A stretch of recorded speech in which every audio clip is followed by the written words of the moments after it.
So hello once again, fellow Unity developers. This is part 2 of making a bullet hell game. In part 1 we were doing the player movement, and in this part 2 we're going to be getting this road to move up and down.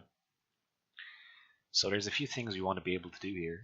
We want this road to scroll down, and when it does that, it's going to hit it. The player is going to hit a trigger, and then this is going to create and delete new roads. So we won't actually be moving the player. The player is going to be confined within this game arena, but this road is what's going to be moving, giving the impression that the player is actually moving at speed. So firstly, we're going to want to change our hierarchy up here a little bit. So we'll create a new game object that's going to be called road controller. We'll zero that off to the origin, and we'll put our road inside that. And I'm just going to duplicate this road and bring it up here real quick, so we have an idea of what's going to happen. Now on a road controller, we're going to add component.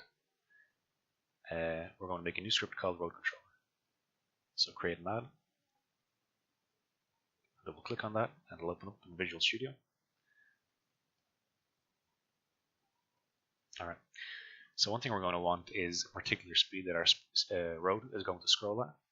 So let's make private float speed equals 20. This really depends on your type of game that you're going for, but for this game I think 20 will do us fine. Then we're going to want a function for scrolling our road. So let's type in void scroll road. And before we type any code into that, I just want to show that in our road controller here, we can actually access child game objects through scripts. So this is going to be very handy for this tutorial. So this is what we're going to do now. So if we type in for each transform t in this.transform, now we can actually loop through all those children game objects that I just pointed out. So what we're going to do is we're going to loop through them and then increment or decrement their y positions. So let's get that done.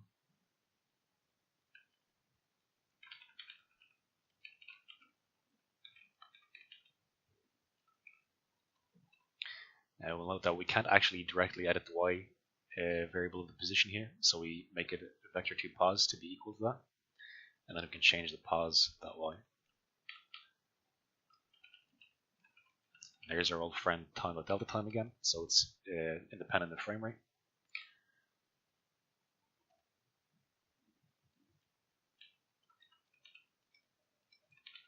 And it will reassign the transform of whatever we're editing to be the pos that position that we just edited. Okay, so that's that done. And just real quick while we're here, we're going to add another function called public void spawn road. And we'll leave that empty for now. So let's see what happens. Let's go into our game and hopefully this works. Nothing's happening, so I actually forgot to call this in our update function. Let's change that. And now we should have a road that scrolls past the player. Perfect. So the next thing we want to do is we want to make a trigger so that when these two scroll down, it's going to hit the player, despawn, and create a road. So on our road game object here, this first one, we're going to click add component, and we're going to create one called road. Oh, no, not road controller, just road. Create an add, and we'll leave that there for now. Now in this road game object, we're going to create a child, call this trigger, and here we're going to add a box collider 2D, and make sure you check the is trigger box. Now here we'll usually want this behind the player, so when it starts the game, it starts scrolling down, it isn't going to despawn straight away. So let's just edit that collider so it's the entire bounds of the camera. Alright, so there's our trigger. And we're also going to need a tag for this trigger. So let's click up here, add tag, and we'll add a tag called road trigger. And this tag will help us easily identify whatever trigger that we're colliding with. And remember to set the tag after you've created it. So let's see. And then let's delete this road here and just duplicate this road because we have everything we need on this one.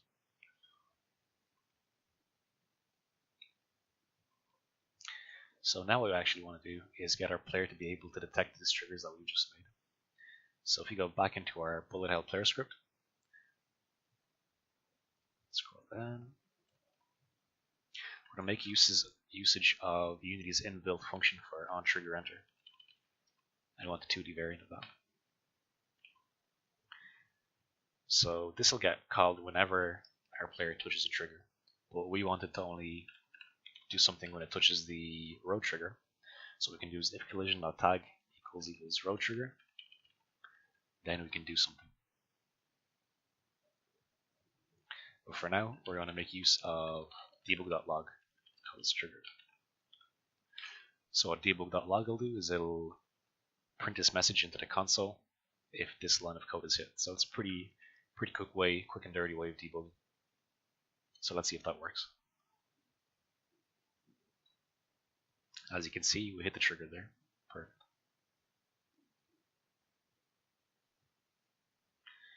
So now that our player can detect a trigger, we're actually going to want to write code that'll be able to spawn and despawn the road. But how do we know where the next piece of road is going to spawn and do it accurately every time? So what we'll actually do is we'll go into our road game object here. We're going to create a new child, F2 to rename this to spawn point. And we want this spawn point to be on the same coordinates as a road here.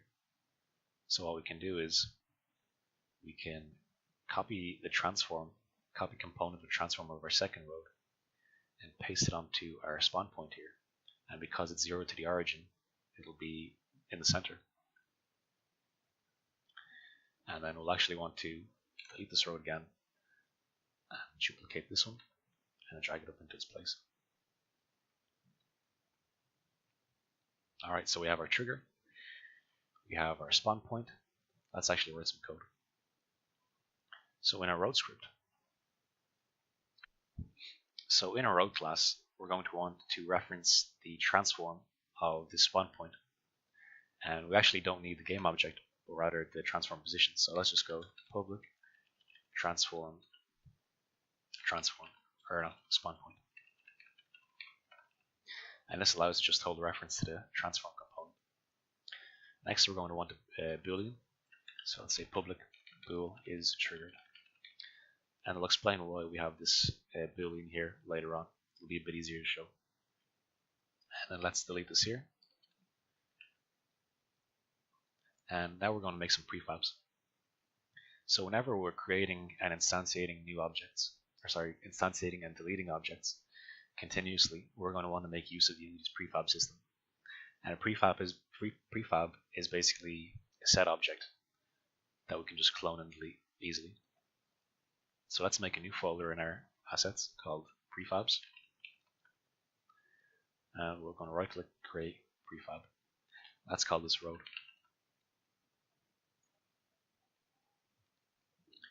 Oh yeah, one thing that I actually forgot to do here is I forgot to set the spawn point. So let's drag that on here. So we have a reference to the spawn point. Then we'll drag a road into this prefab. So now we can actually clone this multiple times. What we'll want to do is, because this one is actually not a prefab, we can delete this and duplicate this one. And now our two roads are the same again. So how do we actually create this road game object? So let's go into our road controller script.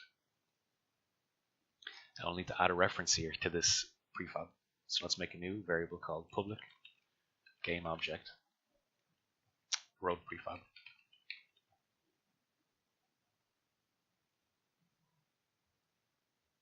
So let's assign this to our road controller. Whenever the script compiles, it'll come up here. Alright, we'll drag it in. That's perfect. So we're almost there. We've just got a few more things to do. So we've got our trigger, we've got our prefab, Now we just need the player to be able to call this function in road controller to spawn the road. So how do we go about this? So whenever we have a controller system like this in Unity, like road controller, and there's only ever going to be one of these controllers in our entire game, I'd like to use singletons, which make life a bit easier. So let's make a new variable up here called public static road controller singleton. I'll make a new function here called awake. So this awake function will actually run before the start function, and this will help prevent some errors, potential errors down the line if you declare your singletons in the awake. And then we'll just go singleton equals this. So this will allow us to statically call our singleton from bullet hell player. So let's go back to the bullet hell player script, and instead of triggered, we're going to type road controller .singleton .spawn road. And you can see here, this is a real easy way to be able to call this function from this class. So that's that. Let's go back into road controller and let's finish this spawn road function. So what we need to do is we need to destroy the oldest road in the hierarchy and make a new one. So let's keep it pretty simple for now, and let's just go instantiate road prefab transform. So these two parameters here are the game object you want to instantiate and the parent that this instantiate object will be the child of. And for testing purposes, let's just put this in start and see what happens.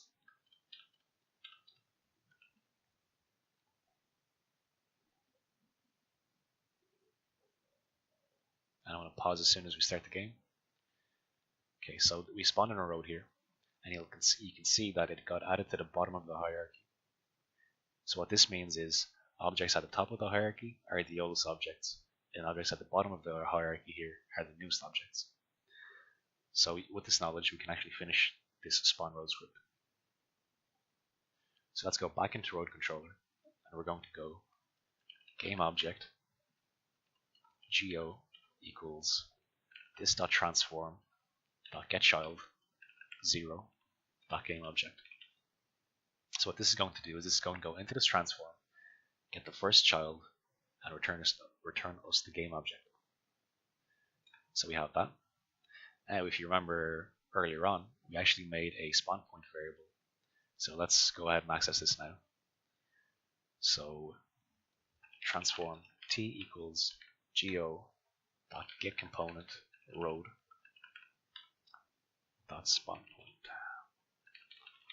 Now why is that not coming up? I've actually got an assembly error here. So whenever you see something like this happen and you've actually got a class correctly created, it just means Unity is not compiling it or Visual Studio is broken. So I'm just going to back out and in of Unity, and I'll see you guys back in a second. Okay, so we're back and we're after restarting Unity in Visual Studio, and now you'll notice that this road class actually gets properly recognized. So now that we've accessed the spawn point transform, we can tell the road that we're going to create to be created at its location. So let's change our instantiate call here. Let's change it like this. So we're going to go road prefab as the first parameter. So we're going to go t.position. Then we're going to use quaternion.identity. And this just means it's going to default to its default rotation basically. And then for our parent, we're going to use this.transform. So what this will do is this is going to make a new road at the position of the spawn point, and it's going to make it a child of our road controller. Alright, perfect. One last thing, we're actually going to want to despawn the oldest road after we've triggered this. So we can use Unity's inbuilt function called destroy, and you can only call destroy on game objects, but luckily our road is a game object. Let's put that in there, destroy game object. So I think that's pretty much everything we need. Let's get rid of this spawn road function call from our start function, and let's check out what happens. I guarantee there's something I forgot. Okay, no, it works. Alright, so you think that we have pretty much everything ready here.